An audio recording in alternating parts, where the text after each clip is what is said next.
Including Bud Lundgaard, who is responsible for this course.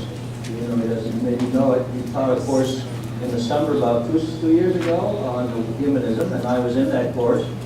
And when I started thinking about doing a course like this, I certainly put that very early on my list to include in the agenda. So I asked Bud actually to give this talk. Bud's going through some rehab, and he said he'd rather have someone else do it, so he gave me some suggestions. We have our speaker for today.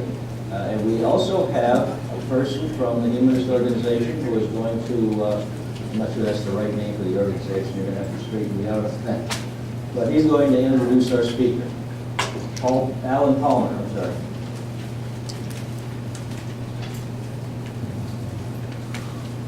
Good afternoon. Can you hear me? Louder? Louder, okay, we'll do our best. As Joe said, I'm managing director of the Delaware Association of Humanism.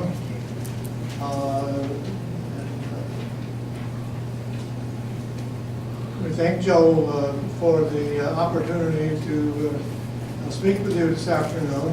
Even though we are not a religion, we have our principles and beliefs which we'd like to share with you, and welcome questions. We welcome members. We were founded in 2007. Dave Martin was the fellow who kicked us off, and Bud was one of the founding members.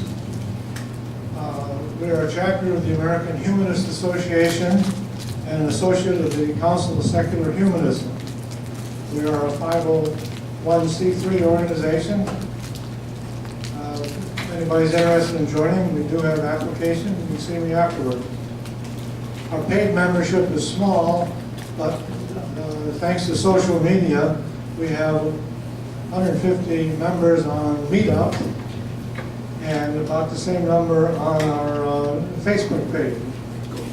And then we have in addition to that, we have a distribution list that if you choose not to join one of the organizations, we will still send you information on a periodic basis. And again, see me if you'd like to be added to our distribution list. One thing that I'll say beginning, and Paul will expand on this later, but what is unique about the humanist group is that we have a naturalistic worldview and no supernatural beliefs, which is obviously contrary to most religions. Paul Donohue, our speaker, will provide further information. There are handouts, which many of you have already. There should be more on the tables outside. Dr. Paul Donohue was originally from New York City and has lived in Wilmington since 1965. He and Nancy, his wife of 46 years, live in Boulderbrook with their border collie, Maggie. He worked for DuPont at the experimental station for 35 years in the Central Research Department as well as the Electronic Materials Division. He received his Bachelor of Science degree in chemistry from St. John's University in 1960 and MS in crystallography in 1963 and his PhD in inorganic chemistry from the University of Connecticut in 1965. Unusual feature is he has two sons and their wives are all doctors. I think it's quite an accomplishment. He's an avid tennis player and member of the DuPont Country Club.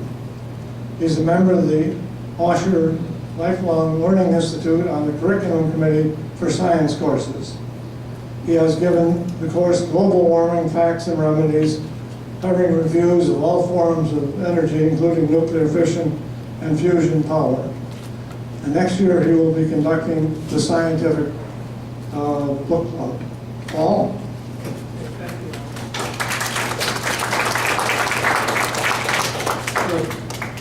Can you all hear me? Okay, I want to thank you all for coming, and especially I want to thank Joe for organizing this class, this very interesting course. So today, I'm going to talk about humanism and how humanism is unique. Since the purpose of this course is to talk about the uniqueness of all different religions. If anybody wants any copies of the charts, my email is paul@donahues.org. So today we're going to talk about what is humanism, definitions. What humanist organizations are there? How many humanists are there? Famous humanists. And then how humanist is unique. Then we'll talk about, is humanism a religion? Do humanists believe in God, life after death, Christianity, or prayer? And why humanists reject Christianity and other religions? And what's the future of humanism and the future of humanity? So, if you go to Wikipedia, definition of humanism, it's a life stance based on human reason, ethics, social justice, philosophical naturalism. So it's not a religion, it's considered a life stance. It rejects religious dogma, supernaturalism, pseudoscience, or superstition as the basis of morality. It believes that humans can be ethical and moral without religion. Humanist principles are also laid out by several of the organizations, and the Council for Secular Humanism states in their website a need to test beliefs, a conviction that all dogmas and ideologies, traditions, whether religious, political, social, must be tested and not simply accepted on faith. And the use of reason, evidence, and scientific method in seeking solutions to human problems and answers to important human questions. They seek fulfillment, growth, and creativity for all people and individuals and humankind in general. So they have very high ideals. And of course, the search for the truth, the constant search for the truth. Since we don't believe we have the truth, we continually must search. And we're concerned with this life as opposed to the afterlife. And we're committed to making this life meaningful. We hope to have high ethical standards, principles of ethical conduct to enhance human well-being and individual responsibility. We believe in justice and fairness and eliminating discrimination and intolerance for all people. And the ideal, of course, is to build a better world with reason and open exchange of ideals, goodwill and tolerance. Now, when I think about it, my own definition, it's the building of morality when you no longer can believe in divine revelation. And it also includes the creation of guides for human life based on human reason, scientific evidence, and human hopes. Now, who are the humanists? Well, there's a number of people that might be considered humanists. First, the humanists who claim to be humanists. Then there's religious humanists, among whom we can think of Unitarians would be considered religious humanists. Their organization is more of a religion. And then there are people that say, well, they're secular humanists as opposed to religious humanists. And then there's a number of free thought societies. Now, in addition, there's secularists, atheists, and nons. A non is someone who answers the question when asked, what's your religion? They say none. Now, not all these are humanists. For example, atheists, all atheists are not humanists. Joseph Stalin was a famous atheist and not a humanist. Ayn Rand, another famous atheist here today, probably wouldn't be considered a humanist.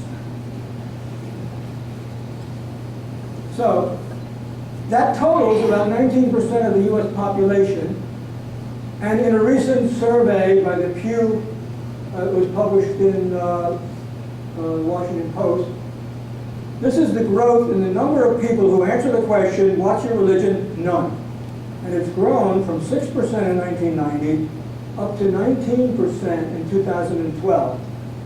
So people who answer the question none may represent more people than any of the religions you've heard so far this year. Now, the humanists have a number of organizations. There's the International Humanist and Ethical Union, which is very big in Europe, for one thing, and they have 5 to 6 million members. Then in the United States, there's the American Humanist Association, the Council for Secular Humanism, and the Secular Coalition for America. And the Secular Coalition for America comprises about 11 member organizations, among which is the American Humanist Association, Council for Secular Humanism, Atheist Alliance, Humanists, and this one interesting one is the Secular Student Alliance. That's grown up on campuses today, and their mission and vision is to organize, unite, and educate and serve students and the student communities that promote the ideals of scientific and critical inquiry, democracy, secularism, and human-based ethics. It's a campus organization that's been growing quite rapidly. They hope for a future in which non-theistic students are respected, and they're allowed to have organizations on campus. There's some campuses allow gay and lesbian organizations, but not secular or atheistic organizations.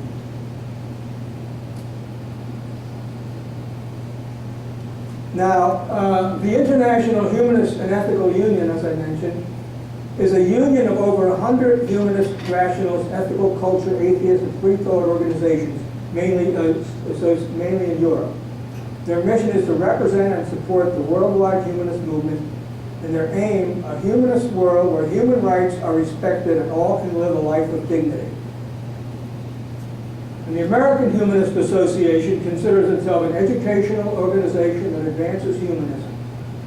Without theism or supernatural beliefs, affirms the ability and responsibility of humans to lead lives of ethical fulfillment to the greater good of humanity, and it's a democratic voice for humanism.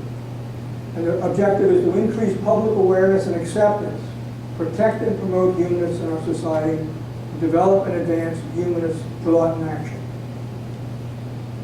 And they strive for a progressive society where being good without God is an accepted way of life. We defend civil liberties and secular governance by outreach to people without traditional religious faith.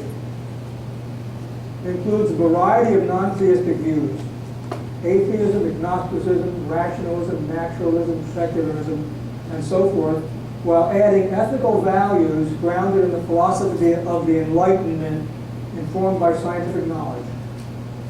But humanists willingly work with friends and allies on issues of common concern.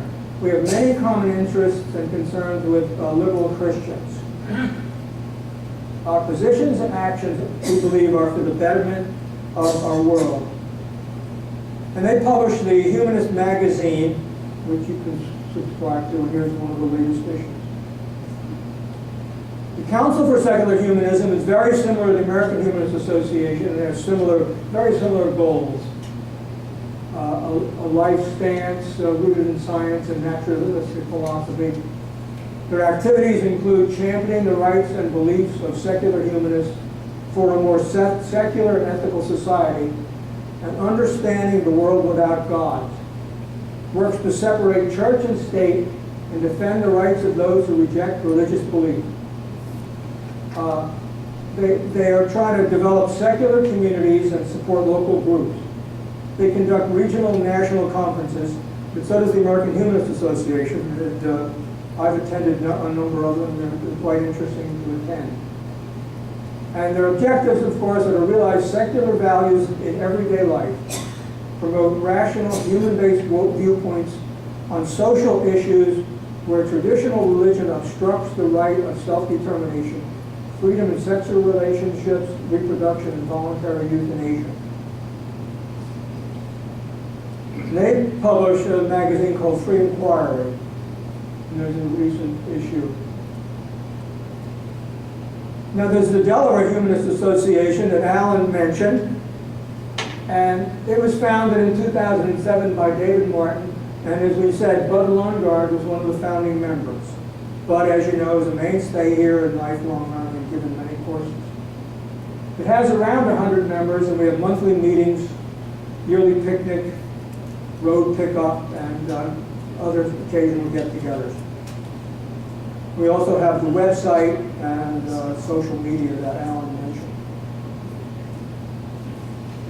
And this is their mission statement: support humanist principles by providing a forum for Delaware humanists to engage in educational, fellowship, and community service, support and defend reason, science, tolerance, and compassion in all aspects of human endeavor. The purpose in the bylaws is as an educational and altruistic organization which advocates the use of reason and scientific inquiry for the betterment of humanity and the continued viability of the environment. It's committed to the progressive philosophy of humanism and dedicated to the moral principles which are derived from critical intelligence and experience. And here is the website and Facebook meetup. So, who are the humanists? Well, the American Humanist Association presents Humanist of the Year award every year. And here's some of the award winners going back to 1953. And among the winners, you'll see a large number of people that you've heard of. Gloria Steinem was this year's award winner. Bill Nye is a science guy. Pete Stark was in Congress. Joyce Carol Oates is a famous author. Stephen Pinker is a famous sociologist. Murray Gell-Mann is a Nobel Prize winning physicist. Daniel Dennett is a sociologist. Stephen Weinberg is another Nobel Prize winning physicist. Stephen Jay Gould was a famous evolutionary biologist. E.O. Wilson was a famous biologist, also has published many books. Alice Walker. Richard Dawkins, you've probably heard of him as a famous atheist today and also biologist. Ashley Montague, Kurt Vonnegut. Lester Brown is very famous in promoting family planning overseas. Ted Turner, rather flamboyant member. John Kenneth Galbraith, Isaac Asimov, famous author. Helen Caldecott was famous for promoting birth control worldwide. Carl Sagan, you've all remembered his series on science. Andrei Sakharov, also a famous, he was a Russian nuclear physicist. There's Corliss Lamont. Jonas Salk, of course, inventor of the polio vaccine, probably cured more people than any other religious person. B.F. Skinner, Buckminster Fuller, Eric Fromm, you may have heard of. There's probably a lot here, Julian Huxley, that I haven't heard of. So there's an enormous number of people who are humanists who contributed to the betterment of humanity. So I want to try to show a video here. Well, let's see if I can click on this. There. From the British Humanist Organization. Might take a second for it to come up. It's a 5-minute video. And then we'll continue. Should come up.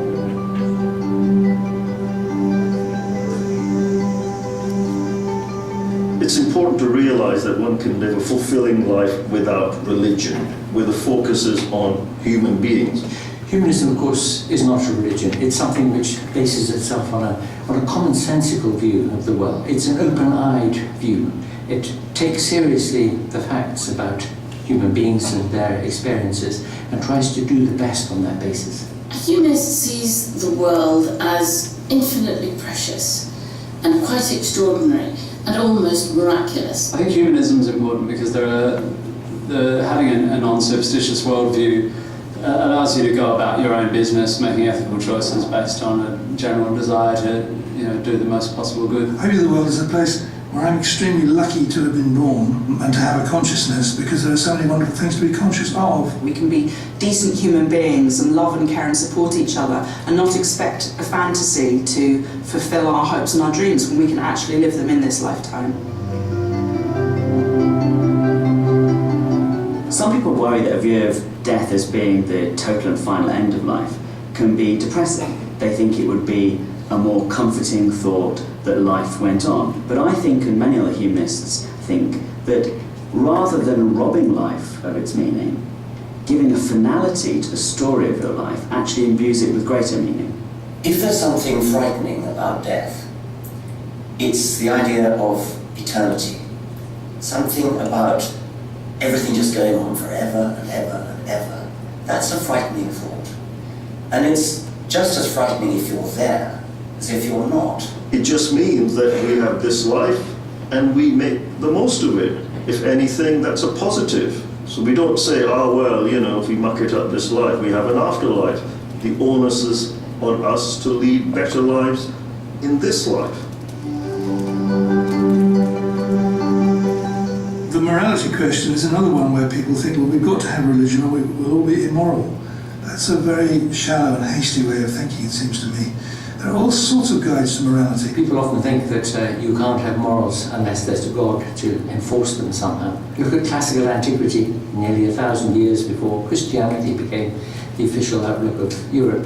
You had people who based their morality on reason. There are enormous tracts, ranges, mountain ranges of meaning that are available to us without needing to go to the Bible for them. I guess humanism is the beginning of a life of trying to live well and be good. And the thought that you need some mistranslated, oft-translated doctrine to tell you that that's a good way to live is not just surprising but slightly abhorrent to me, if you know something that's slightly abhorrent. The humanist views the world in a rational manner. It's wondrous, it's astonishing, awe-inspiring, yes, at times fearsome, but a humanist says, well, let's try and understand the world. If you believe that we live in a universe which is a natural phenomenon, which behaves according to certain discoverable natural laws and norms, then of course the only way of finding out true facts about reality is through the scientific endeavour. Humanists hold science in very high regard because science is the careful, open-minded approach to trying to understand the world and human beings in it. It's a method of critical inquiry which is always ready to change its mind when better facts come along. It is a method of communication from one generation to another, building on layers of knowledge and layers of knowledge on a really solid foundation. Science is not only the way to go if you want to discover the truth about something. Science is also wonderful. Science actually exposes how wonderful the universe is and what a wonderful privilege it is that every one of us has the opportunity to understand the universe in which we live, where we came from, why we exist, and where we're going. It's just a wonderful, thrilling experience to immerse yourself in modern science. It's a poetic experience. Science is the poetry of reality.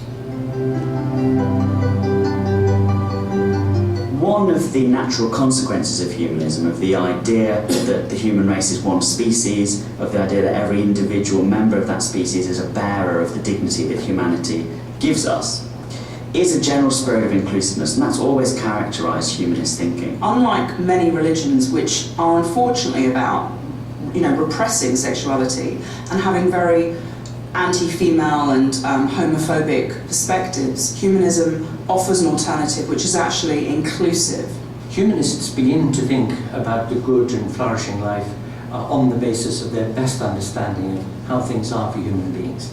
But that doesn't mean that it's got a particular line, a particular doctrine that everybody has to fall in with. In fact, it demands of people that they think for themselves. We have power in our hands to make our life and our society and our world better. We know it's down to us. It's nobody else. No good getting on your knees begging for somebody else to do something.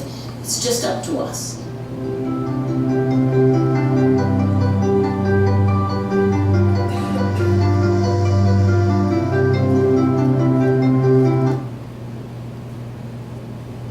Okay, getting back to the theme of the course is how is humanism unique? Now that we've learned what is humanism. Well, based on human reason, based on science, doesn't believe in the spiritual realm. It's a worldview, not a religion. Does not believe in religions based on claims of divine revelation, believes the highest good is human happiness and keeping the world going for the future generations, and believes in the indefinite survival of the human race. Humanists don't really believe in a personal God. No one knows if there is a God. Many people believe they think there's a God, or they feel they should, or they were taught to, but nobody really knows. But humanists feel it's wrong to believe something you don't really know about. We may believe in the God mentioned in the Declaration of Independence, a God of nature. And humanists believe science will ultimately understand the origin of the universe. And that's probably a leap of faith, one could say. So, well, humanists do, a little humor interjected here perhaps. Humanists do believe in a force that has formed the universe and the galaxies, stars, planets, and influences our lives today. Begins with the letter G and gravity. So we do believe in science, and there is something there that exists, but we don't call it God, we don't know what it is. No, humanists don't believe in divine revelation, and they reject the Bible as the Word of God. They believe it was written by humans in an ignorant, superstitious, cruel age and contains many errors and harmful teachings. And humanists are subject to criticism from this position. Humanists don't have faith in God, religion, or prayer, but we do have faith in humanity, human reason, as informed by science. Humanists believe in human progress, freedom of conscience, separation of church and state, democracy, and basic human rights. So we do believe in basic economic rights. There should be a minimum for help for people. So in that sense, maybe we are a little more on the liberal side or the conservative side, but humanism itself does not have a political agenda of liberal or conservative. Humanism, continuing how humanism really is unique, we don't believe in religions, Christianity, Islam, Buddhism, Hinduism, and we don't believe in life after death, or in prayer, or in demonic possession. Now, wait a minute, demonic possession, who believes in that? Well, there was a recent survey that said 60% of Americans believe in demonic possession. And if you read the Gospels, Jesus cast out devils. Most of his miracles were that. And so you must pretty much believe there are devils in people if you're a Christian. But what about life after death? I see it, this is one of my own views now, as a main selling point of religion. It gains power for promoters. Believe me and I will promise you heaven. Disobey me and you will suffer torture. The belief in heaven has inspired a lot of people today that are considered not so good suicide bombers and things like that.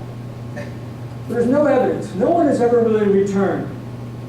All evidence is to the contrary, that the brain creates consciousness. And the more we learn about the brain, the more that is established.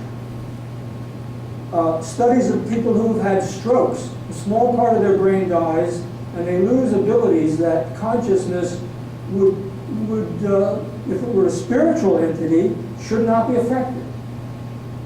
And my own experience under anesthesia, you just go out like a light, and where did I go? It's not like sleeping. My consciousness disappeared. I believe if my consciousness could survive my body, going under anesthesia would be like getting Novocaine. I'd be awake. And then there's been studies of the split brain, which they did for reasons of epilepsy, and people have been shown to have a consciousness in one hemisphere that they're not conscious in the other hemisphere. So the consciousness has been divided. Now, can a spiritual entity be divided? So the belief in life after death, I believe, has compromised human future. Many long for the end of the world, Armageddon. And humanists believe ethics should be to keep us going. Now, what about the near-death experience? We hear a lot about that today, and there was a cover story in Newsweek a month ago. But are people fully dead?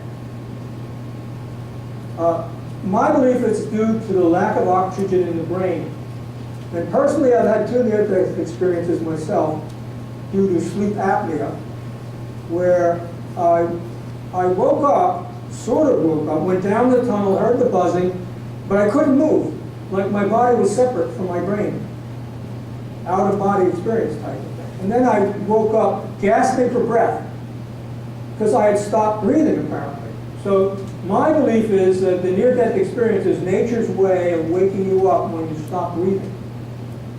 The other thing is that people did go to the other world. Why couldn't they come back with some new information? I was thinking next week's Powerball numbers, maybe. Or maybe a cure for cancer. So I don't know. It's a controversial subject, and no one will ever be able to prove. Well, humanists don't believe in prayer. That's another way humanism is unique. Scientific studies show no effect. Well, the reason you never hear about these scientific studies is because they show no effect.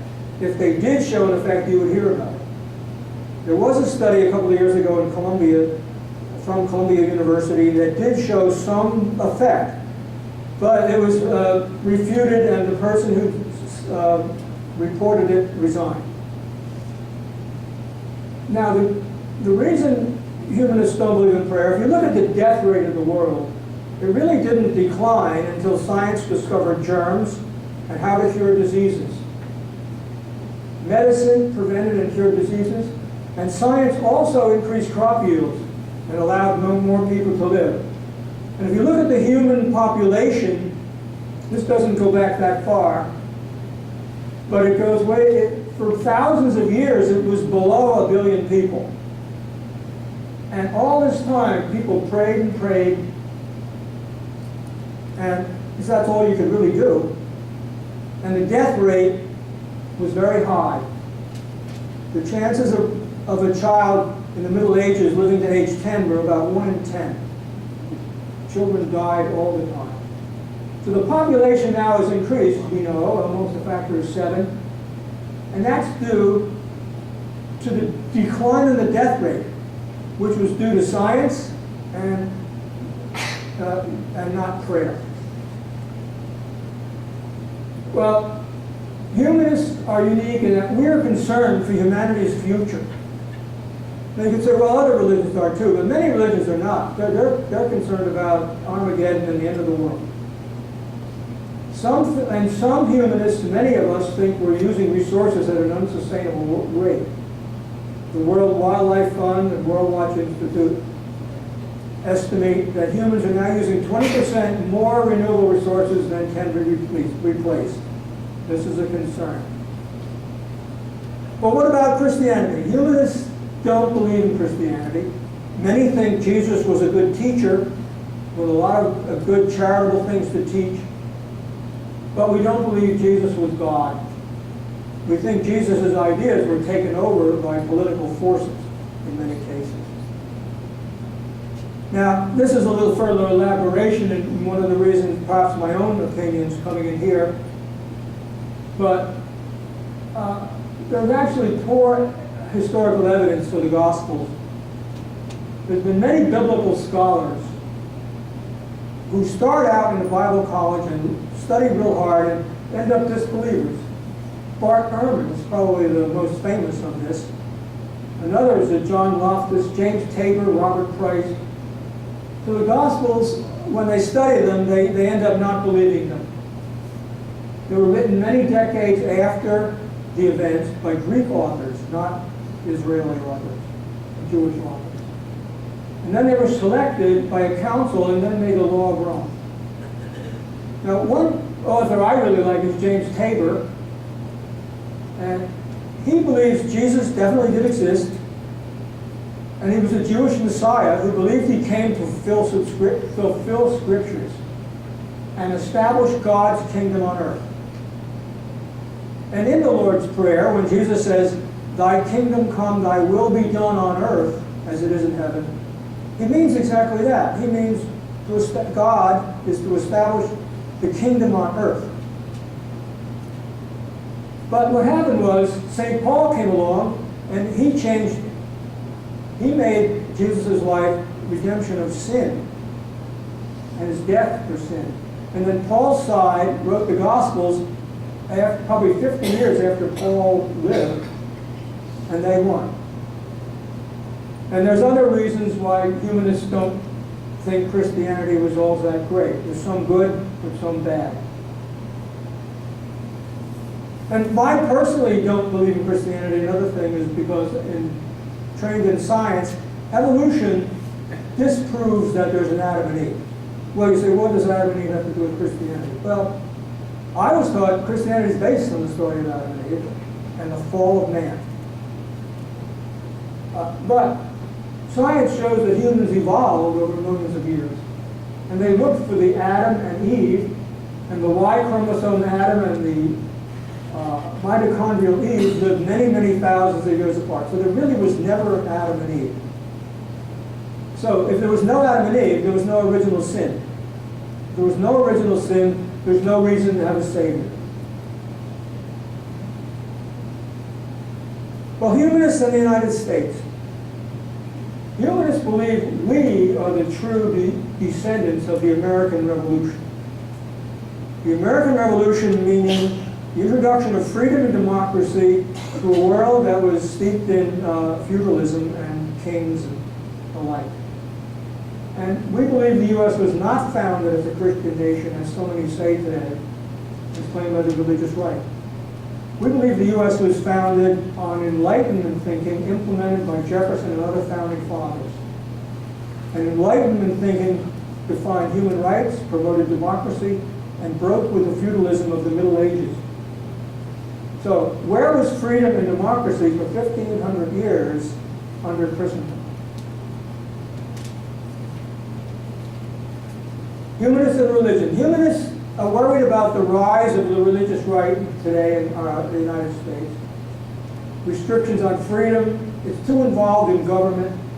Anti-science, anti-environment, often pro-war. And we believe the rise of the religious right is worrisome and it may be bad for humanity's future. Many expect and hope for the Last Judgment. It's amazing to realize that the book Left Behind series was tremendous bestseller. So what's the future of humanism? Well, as I said, the number of nons is growing, and we hope to influence them with humanist principles so that they have ethical values. There's an interesting book, Non-Believer Nation, come out. And religions are seen by more and more as divisive and harmful. So many conflicts in the world today and forever have been due to religion. Wars, terrorism, denial of human rights. Okay, so what is the future? Humanists want the best life for all people. We believe maintaining the human race for the future generations is the highest good. No Armageddon, no afterlife. But we also believe the human race today is facing multiple challenges of sustainability in terms of population increase, environmental limits, and wars and poverty. And humanists believe that we must abandon magical thinking and work for a sustainable world. And the younger generation is largely getting on board with the internet and, as you see, the rise of the nons. We believe we must use science and our best knowledge to save the human race. So I'm going to stop there, and we'll be happy to answer questions.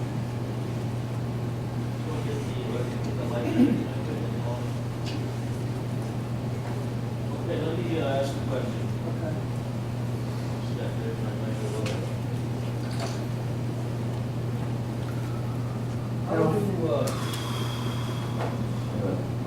How do humanists view people who have other faiths?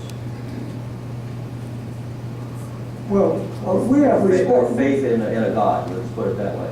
I think you were here, we had, the one religion that we did have, Buddhism, does not believe in God. Does anybody want to? They don't believe in an afterlife. This is, I don't know if you can answer this for everybody, I'm not looking at the general viewpoint of the humanist view of people who do believe in a God, let's put it that way. Well, one simple way to look at humanism, and it's very important, is I think you don't do the right thing because you're seeking some reward in an afterlife. You don't do the right thing because you're trying to avoid punishment in some afterlife. You do the right thing because you believe it's the right thing to do. And that's tremendously important, I think. Joe, I think, trying to answer your question, if I got it, my hearing is not the best, but I think you're asking, what is our view of those who do hold religion? Who do believe in a God and the afterlife as well, perhaps. But I think toleration and respect. We understand they're individuals, and while we may not share their beliefs, we may wish they had different beliefs. We will be glad to share our thoughts on what the world, our world view is, but we want people to go on and live their lives as they can, but using humanistic principles of treating each other fairly, respecting each other, and showing tolerance. Paul mentioned that the humanists and many of the more liberal religions have a great deal in common. I believe about people, education, equal treatment of various groups, etc. And perhaps if we could find a way to yoke ourselves together, we might become a potent political force. But so far that hasn't happened. But yeah, I think, certainly speaking for myself, respect and toleration, and willing to talk and listen to other ideas. It's interesting. That's the kind of answer I was hoping for, actually, because I think that all religions believe that is the goal of them, the way they view other religions as well. Some religions evangelize more than others, but that's just because they believe they've got the right idea and they want to share it with everybody else. Some religions evangelize a whole lot less than others for whatever reason. I don't know all those reasons. Maybe some of you know answers about specific religions that you would like to share. But that's just a question I wanted to raise, and I really I'm happy to hear you say that as an answer. Other questions? There's someone in the Alan's busy with his microphone. I'll go get him, Alan. Alan is my microphone man. What is the difference between humanism and Unitarians? Did you hear that question? Yes, I heard it. Well, that's a good question. Alan, what's the difference between humanism and Unitarianism? Unitarian. It's a religion. And they have buildings, they have... Turn around. Unitarianism is a religion. They have leaders, they have some dogma, they have procedures and things. But they are humanistic to a very high degree, except they do have a faith-based belief system that's built into their system. Is it correct to say they believe in the afterlife and also in a God, right? I can't speak to that. I'm not sure what they believe. We haven't. Let me get the chart here.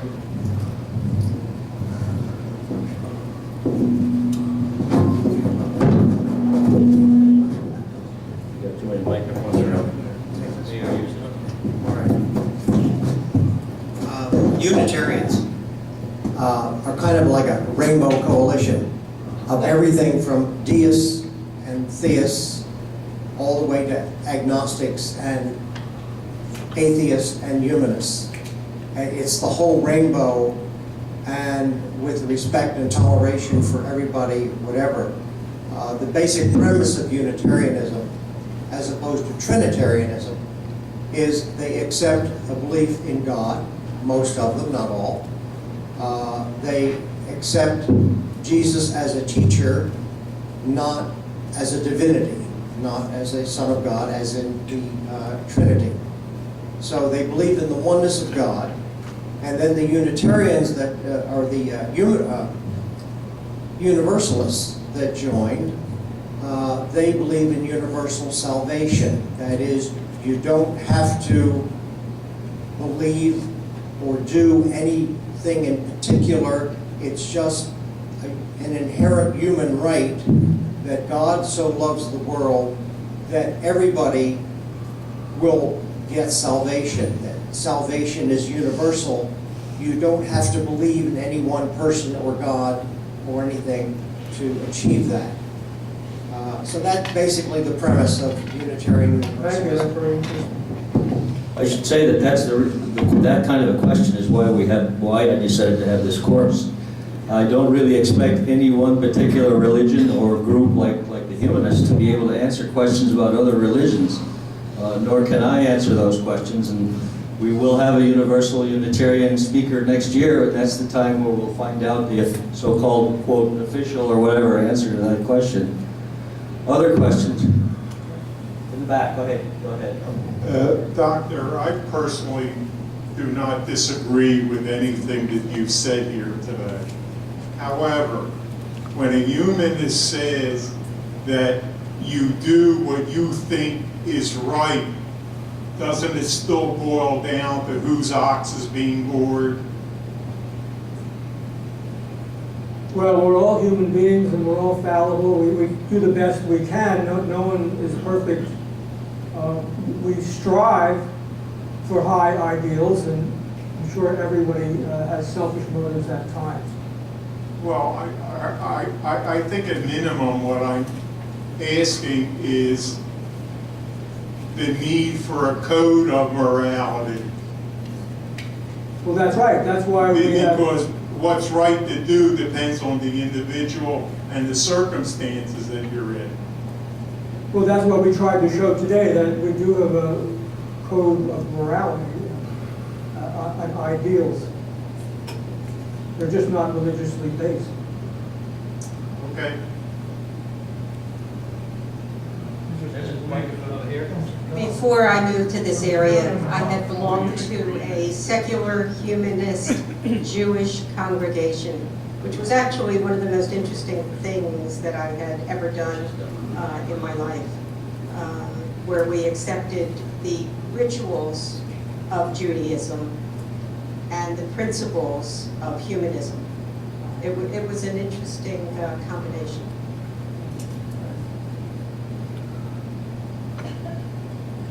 Harley? Okay.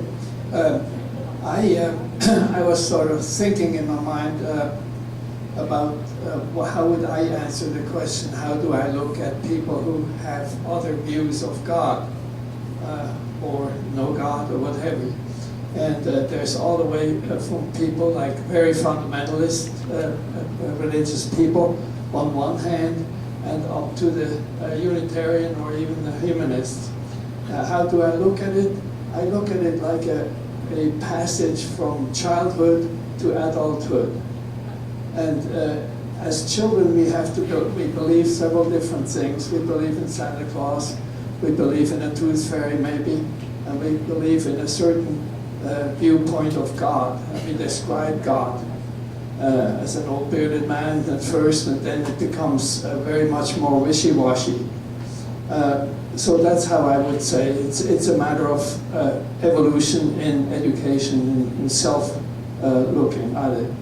Now, I have only, I honor very much the humanists and their pronouncements and open admittance. I do not believe in God, or even saying I don't know, and therefore I don't preach. But there's always one thing that is hang up in me.